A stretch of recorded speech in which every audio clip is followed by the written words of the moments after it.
Late last night and early today, at my direction, the United States Armed Forces conducted an extraordinary military operation in the capital of Venezuela.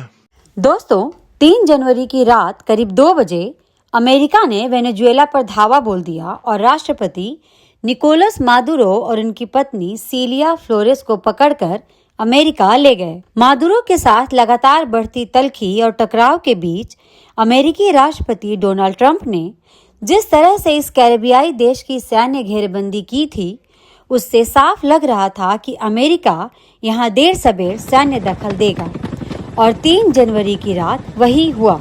आधी रात के समय Venezuela के लोग जब सो रहे थे तो अमेरिका की सेना, नेवी, एयरफोर्स, सुरक्षा और खुफिया एजेंसियों ने मिलकर ऑपरेशन एब्सोल्यूट रिजॉल्व को अंजाम दिया। खास तौर पर राजधानी काराकास में जमीनी ऑपरेशन और मादुरो और उनकी पत्नी को पकड़ने का काम अमेरिका के एलीट फोर्स डेल्टा 1 ने किया। डेल्टा 1 अमेरिका की स्पेशल फोर्स है जिसे आतंकवाद विरोधी अभियान चलाने और बंधक संकट से निपटने में महारत हासिल है। मादुरो और उनकी पत्नी इस समय अमेरिका की धरती पर हैं। रिपोर्टों के मुताबिक दोनों को न्यूयॉर्क में ब्रुकलिन के मेट्रोपॉलिटन डिटेंशन सेंटर में रखा गया है। अब मैनहट्टन के फेडरल कोर्ट में मादुरो के ऊपर ड्रग और हथियार से जुड़े मुकदमे चलाए जाएंगे। दोषी पाए जाने पर उन्हें आजीवन कारावास तक की सजा भी हो सकती है। केस की सुनवाई लंबे समय तक चलती है। ऐसे में नहीं लगता कि मादुरो की अमेरिका से फिलहाल रिहाई हो पाएगी। ऑपरेशन के बाद ट्रंप ने कहा कि वेनेजुएला में सत्ता का जब तक विवेकपूर्ण हस्तांतरण नहीं हो जाता, तब तक इस देश को अमेरिका चलाएगा। साथ ही उन्होंने वेनेजुएला के अपार तेल रिजर्व को जब्त करने की भी बात कही है। इस बीच वेनेजुएला के सुप्रीम कोर्ट ने उपराष्ट्रपति डेल्सी रॉड्रिग्स को कार्यवाहक राष्ट्रपति के रूप में काम करने का निर्देश दिया है। वहीं रॉड्रिग्स ने कहा है कि वेनेजुएला की सुरक्षा के लिए वे तैयार हैं। उन्होंने राष्ट्रपति मादुरो को रिहा करने की मांग की है। दोस्तों, अमेरिकी सेना के इस ऑपरेशन के बाद देश हिल गए हैं। कई देश सकते में हैं। अमेरिका के सहयोगी ईयू और नाटो के देशों ने संतुलित और सधी प्रतिक्रिया दी है, तो वहीं रूस, चीन, क्यूबा और ब्राजील सहित ज्यादातर लैटिन अमेरिकी देशों ने ट्रंप की इस कार्रवाई की कड़े शब्दों में आलोचना और निंदा की है। अमेरिका में भी डेमोक्रेट्स इस सैन्य ऑपरेशन से सहमत नहीं हैं। डेमोक्रेट और राष्ट्रपति चुनाव में ट्रंप का मुकाबला करने वाली कमला हैरिस और न्यूयॉर्क के मेयर जोहरान ममदानी ने खुले तौर पर अमेरिकी सैन्य कार्रवाई की निंदा की है। सबसे पहले बात कमला हैरिस की। कमला ने ऑपरेशन एब्सोल्यूट रिजॉल्व को गैर कानूनी और गैर जरूरी बताया है। सोशल मीडिया प्लेटफॉर्म एक्स पर अपने एक लंबे पोस्ट में कमला हैरिस ने कहा कि माना कि मादुरो एक क्रूर और अवैध शासक हैं, लेकिन राष्ट्रपति ट्रंप की इस कार्रवाई से अमेरिका ज्यादा सुरक्षित, मजबूत या सस्ता नहीं बनता। हैरिस ने कहा कि सत्ता परिवर्तन या तेल के नाम पर लड़े गए युद्ध ताकत के तौर पर पेश किए जाते हैं, लेकिन अंत में वे अराजकता में बदल जाते हैं और इसकी कीमत अमेरिकी परिवारों को चुकानी पड़ती है।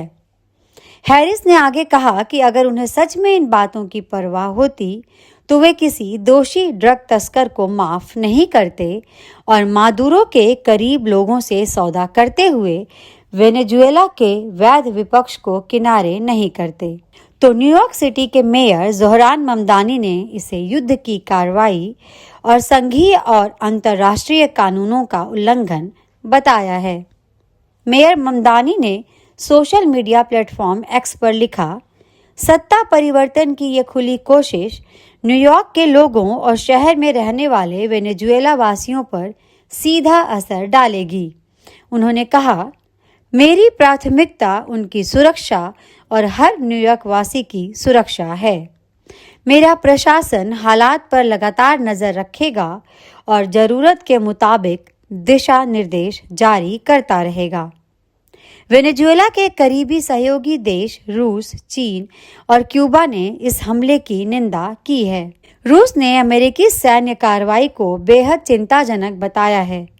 रूस के विदेश मंत्रालय ने सोशल मीडिया एक्स पर एक पोस्ट में कहा कि हम उन रिपोर्ट से बहुत चिंतित हैं जिसमें कहा गया है कि अमेरिका की आज की आक्रामक कार्रवाई के दौरान वेनेजुएला के राष्ट्रपति और उनकी पत्नी को जबरदस्ती देश से बाहर ले जाया गया है। अगर यह सही साबित होती है तो यह संप्रभुता और अंतर्राष्ट्रीय कानून का गंभीर उल्लंघन होगा।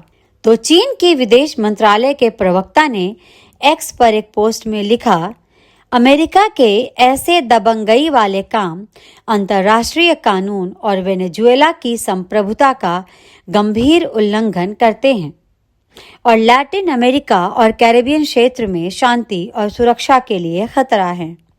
चीन इसका कड़ा विरोध करता है।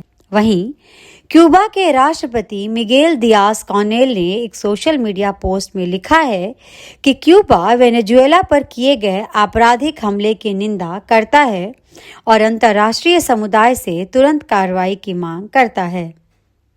उन्होंने आरोप लगाया है कि शांतिपूर्ण क्षेत्र में बेरहमी से हमला किया जा रहा है। वहीं यूरोपियन यूनियन ने संयम बरतने की अपील की है। स्पेन ने इस मामले का शांतिपूर्ण समाधान खोजने में मदद करने के लिए मध्यस्थ के रूप में काम करने की पेशकश की है। चिली के राष्ट्रपति गैब्रियल बोरिक ने अमेरिका की सैन्य कार्रवाई को लेकर अपने देश की चिंता जाहिर की है और निंदा व्यक्त की है।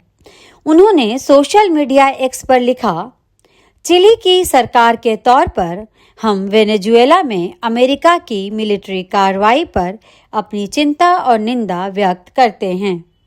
उन्होंने कहा है कि वेनेजुएला संकट का समाधान बातचीत और सभी पक्षों के समर्थन से होना चाहिए, न कि हिंसा या विदेशी हस्तक्षेप से। ब्रिटेन के प्रधानमंत्री कीयर स्टारमर ने कहा है कि वेनेजुएला में अमेरिकी ऑपरेशन में ब्रिटेन किसी भी तरह से शामिल नहीं था।